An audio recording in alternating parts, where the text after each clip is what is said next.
सर्रास ईडीची चौकशी लावून कितीतरी लोक आज भारतीय जनता पार्टीमध्ये सामील झालेले आहेत।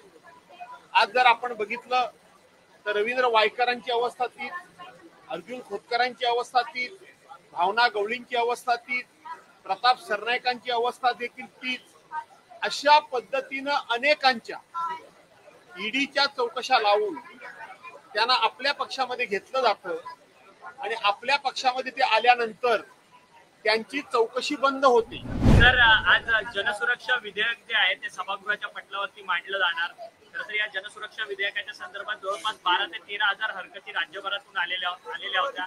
या जनसुरक्षा विधेयकामध्ये आता डाव्या कडव्या संघटनांचा उल्लेख करण्यात आलेला आहे, परंतु उजव्या विचारसरणीच्या कोणत्याही संघटनेचा उल्लेख यामध्ये केलेला नाहीये।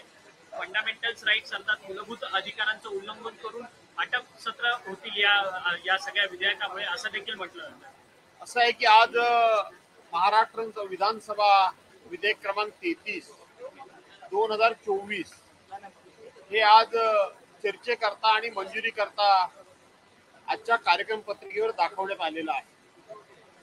खरं सांगायला गेलं तर हे 2024 ला विधेयक मांडलं गेलं होतं आणि त्याच वेळेला आम्ही ह्या विधेयकाच्या हेतूबद्दल, सरकारच्या हेतूबद्दल त्याच वेळेला आम्ही शंका उपस्थित केली होती आणि ज्या वेळेला दोन्ही सभागृहाची संयुक्त समिती नेमली गेली त्या समितीमध्ये मी देखील एक सदस्य होतो आणि पहिल्याच मीटिंग मध्ये आपण एक अतिशय खुलासेवार विधेयकातील प्रत्येक क्लॉजवर, प्रत्येक मुद्द्यावर क्लॉज बाय क्लॉज सरकारचा हा हेतू आणण्यामध्ये विरोधकांचा आवाज दाबणं, विरोधकांना घटनेनं दिलेले अधिकार आहेत ते अधिकार हिरावून घेणं आणि स्वतःचा राजकीय उद्देश साध्य करणं आणि जो कोणी त्यांना वाटेल तो शहरी नक्षलवाद्याची नक्की व्याख्या काय, हा प्रश्न जो आम्ही विचारला त्यावेळेला आम्हाला समितीमध्ये समाधानकारक उत्तर मिळालं नाही, अधिकाऱ्यांनी देखील उत्तर मिळालं नाही आणि म्हणून त्याच वेळेला आपल्याला कळून चुकलं होतं की ह्या देशामध्ये 2014 पासून प्रत्येक जण आपल्या पक्षात यावा म्हणून त्याच्यावर वाटेल ते भ्रष्टाचाराचे आरोप करायचे, त्याच्यावर वाटेल ते वैयक्तिक त्याची निंदानालस्ती टीका टिप्पणी करायची आणि त्याचबरोबर वेगवेगळ्या ज्या चौकशी एजन्सीज आहेत त्या पाठीमागे त्याच्या चौकशा लावायच्या। आपल्या देशामध्ये आणि राज्यामध्ये अनेक उदाहरणं आहेत। आपण जर बघितलं असेल तर सर्रास ईडीची चौकशी लावून कितीतरी लोक आज भारतीय जनता पार्टीमध्ये सामील झालेले आहेत।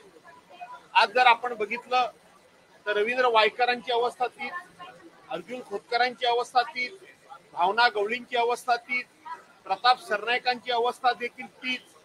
अशा पद्धतीनं अनेकांच्या ईडीच्या चौकशा लावून त्यांना आपल्या पक्षामध्ये घेतलं जातं आणि आपल्या पक्षामध्ये ते आल्यानंतर त्यांची चौकशी बंद होते, त्यांच्या फाईल गायब होतात, त्यांच्या फाईल हरवल्या जातात। त्याचं उदाहरण म्हणजे सन्माननीय छगन भुजबळ साहेब आहेत, त्याचबरोबर नवाब मलिक सुद्धा आहेत, प्रफुल्लभाई पटेल सुद्धा आहेत की यांच्या पक्षात जो माणूस जाईल तो मग पूर्णपणे भ्रष्टाचार मुक्त होतो, आरोप मुक्त होतो, तो भाजपवासी होतो आणि मग सगळंच त्याच्या पाठीमागचं लागलेलं लचण थांबून जातं। तसाच प्रकार आहे की या लोकांच्या विरोधात जे कोणी बोलू इच्छितात, जे कोणी मतप्रदर्शन करू शकतात, डॉक्टर बाबासाहेब आंबेडकरांच्या घटनेनं ज्यांना अधिकार दिलेला आहे त्या सगळ्यांनी आपल्या विरोधात बोलू नये आणि म्हणून त्यांना आपण हे शहरी नक्षलवादी ठरवावे अशा पद्धतीचा दुष्ट हेतू त्या विधेयकामध्ये होता आणि आजही सरकारचा हा दुष्ट हेतू लपलेला नाही। कालच माननीय बावनकुळे साहेबांनी संयुक्त समितीचा अहवाल सादर केलाय, त्याच्यावर आम्ही नजर मांडतोय। काल केला अहवाल दिला आणि आज लगेच ते मंजुरी करता येतंय, त्यामुळे सरकारला भीती वाटते।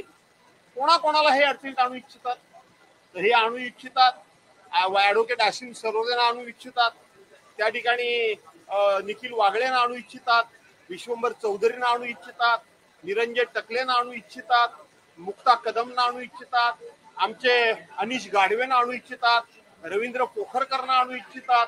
अशा पद्धतीनं या सरकारच्या विरोधात जो कोणी बोलेल त्या सगळ्यांना या विलाच्या उल्का महाजनांना आणू इच्छितात.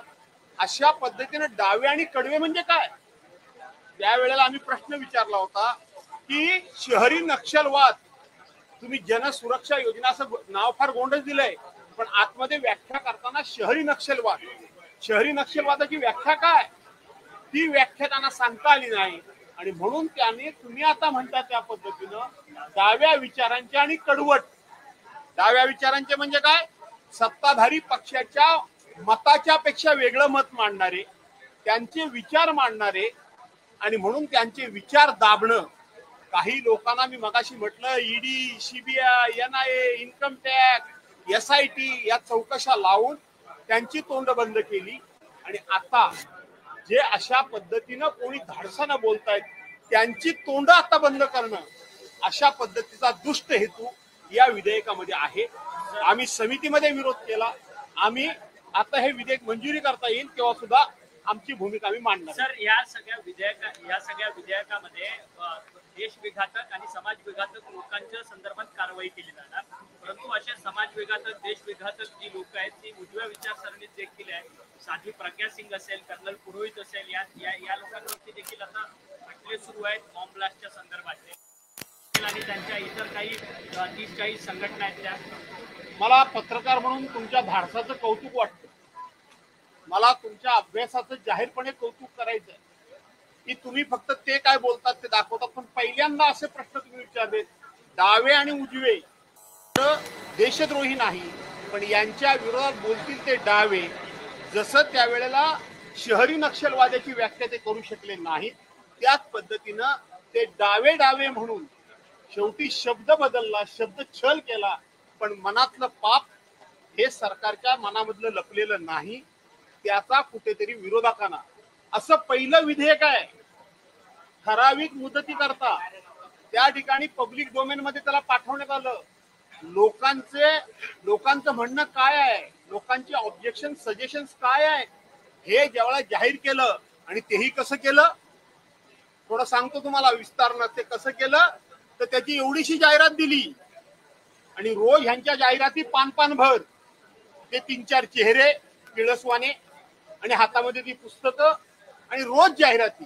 पण हे पब्लिकशी संबंधित जाहिरात ही छोटीशी एवढीशी दिली, आणि म्हणून तरी सुद्धा 13,000च्या आसपास हरकती आल्या, लोकांच्या सूचना आल्या, विरोध आले. इतका भयानक विरोध या विधेयकाला असताना सुद्धा सरकार आपला राजकीय हेतू साध्य करण्याकरता, विरोधकांचा आवाज दाबण्याकरता हे विधेयक आणतं.